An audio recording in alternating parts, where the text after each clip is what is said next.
Hey, we're getting a very cool behind the scenes tour of the new Frick Environmental Center. It doesn't open for a few more months, but I was curious and wanted to go inside. So, Marika Hecht is joining me. Hi. Hey. Hi, everybody. How long has this project been in the works? Well, many years. We're very excited to see it coming to fruition now. And I can't wait to go in here. And as we walk, I want to ask you what makes this special, because this is a really unique thing in Pittsburgh, but really all over the world. You know, this is special on two levels. One of the things that makes it really special are all the green, sustainable technologies that we're using. You'll see solar panels, we're using geothermal, lots of really excellent technologies. But the other thing that makes it special is that this will be a facility that is free and open to the public 7 days a week and will really be a platform for environmental education for people all over the region. Well, this whole site, it's about a 4-acre site, is designed to meet two very rigorous design standards. One is LEED, which lots of people have heard of, and this will actually meet LEED Platinum, which is the highest level of LEED certification. But it's also designed to be, as you said, a living building, which means that we will be net zero energy. All the energy that we need to power the whole site, we're actually generating here with solar panels, which we'll look at. Net zero water, so all the rainwater that falls will go into the ground or we'll capture it for reuse. We also have some very rigorous standards for the materials.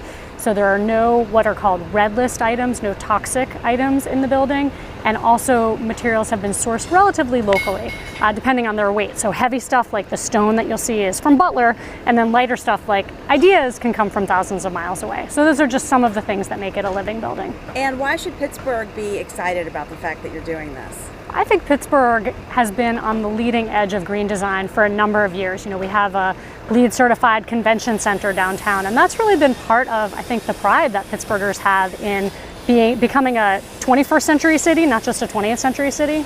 So having another living building challenge building right in our region, drawing national and even international attention to our city is really exciting.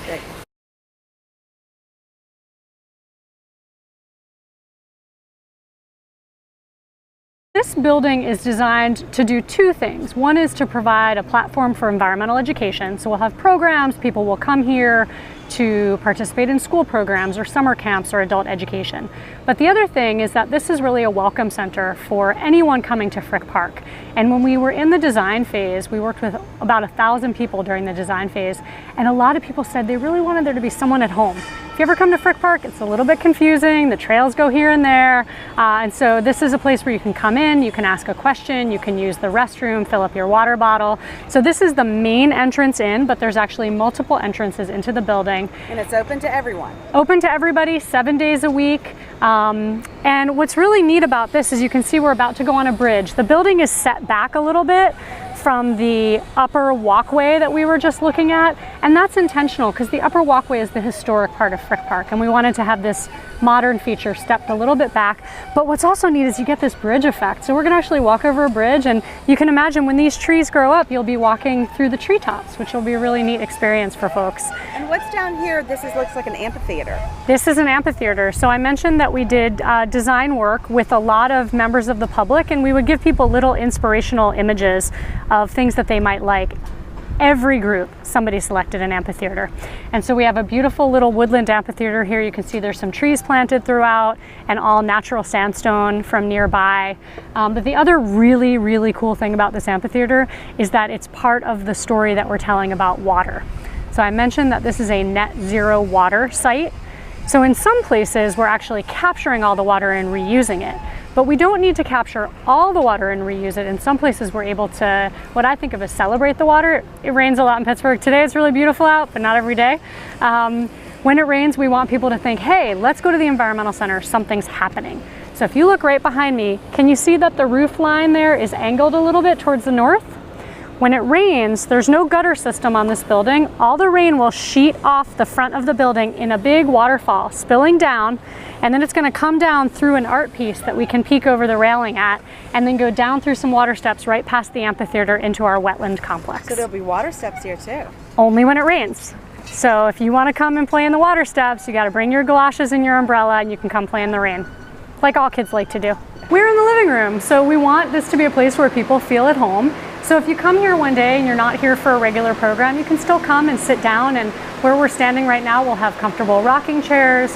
We'll actually have some end tables that are made by local artists who are using wood that we had to take down right from this site. We have a number of pieces of furniture that they're building for us out of that wood. You can really just come and hang out. There'll be books and a nice place to just catch your breath and obviously look out at this incredible view into Frick Park. Does Pittsburgh have anything else like this? Not that I know of. I mean, I think our libraries offer the opportunity for people to just come and relax, but to be in a park and to be able to come inside on a cold or rainy day or a really hot day and just catch your breath and fill up your water bottle and then have this as kind of the gateway out into the rest of this 600 plus acre park is pretty awesome. Yeah.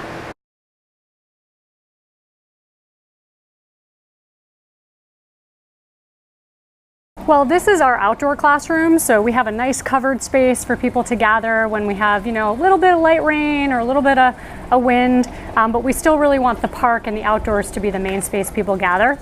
The other really nice thing from up here is you can see the very top of our on-lot sewage system. I mentioned that this is a net zero water site, so we'll be capturing all the rainwater and actually reusing it, pumping it into the toilets and using it for our historic fountain, which is getting restored. But when we flush the toilets, what's happening? Well, it's going into an on-lot sewage system, which is down below in those concrete vaults that you see. And it's getting treated. There's 3 steps of treatment.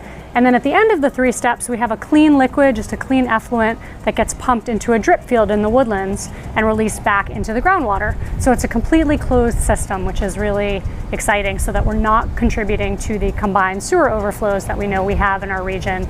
Pretty much every time it rains. Every time it rains, we have a problem. 1/10 of an inch of rain, we got raw sewage in our rivers. So we're trying to not have a negative impact on our rivers here. How much more construction do you have to go since we're seeing the construction guys behind you?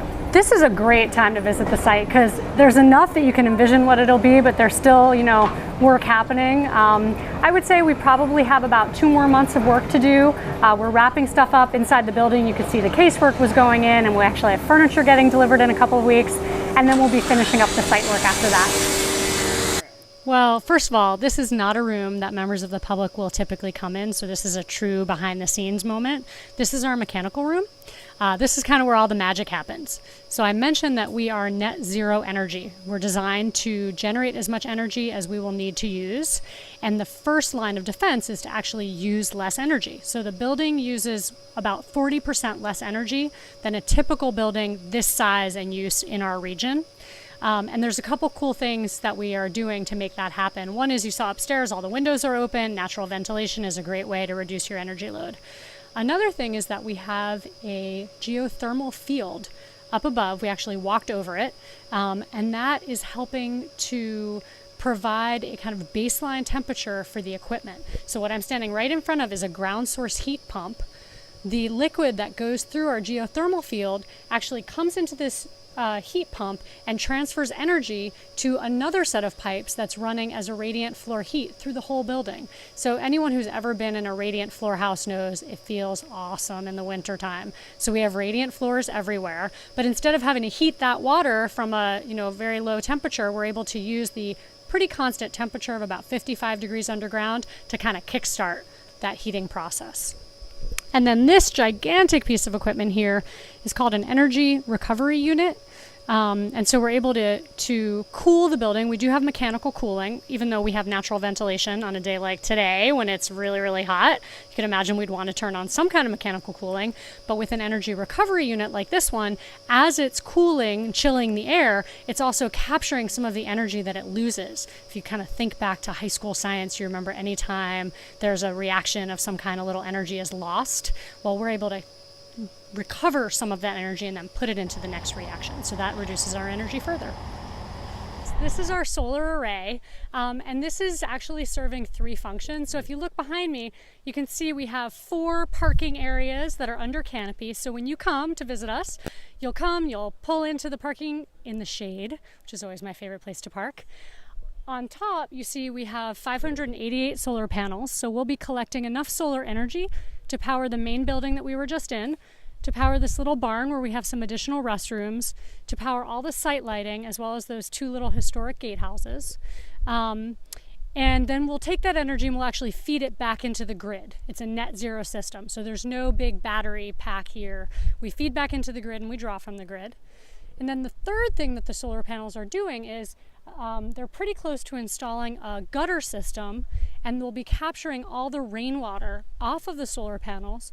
All of that rainwater will go into these rain barrels that are right here, and then down into an underground cistern. Over there you can see 2 manholes inside of that caution tape.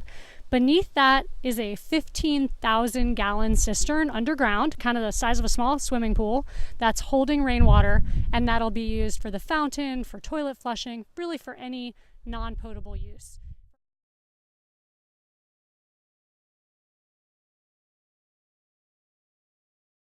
Pittsburgh, continues to be at the forefront of green design, and we want to keep ourselves at that edge where people are looking to us for inspiration and ideas for how we can do things better. And this building is all about that. How can we be net zero energy and net zero water, which are issues that are really critical to the environment, in a place that's open and free to everybody? I think that's one of the things I feel most proud of, is that this belongs to all of us. The park belongs to all of us, as well as this building. So I'm looking forward to when we open the doors and let people come on in. Well, I've been working on this project for many years now. So to see it move from ideas from the community to drawings on paper to now, a full-fledged 3-dimensional building that people will go in is incredibly exciting. Just walking around, I get little goosebumps just thinking about it.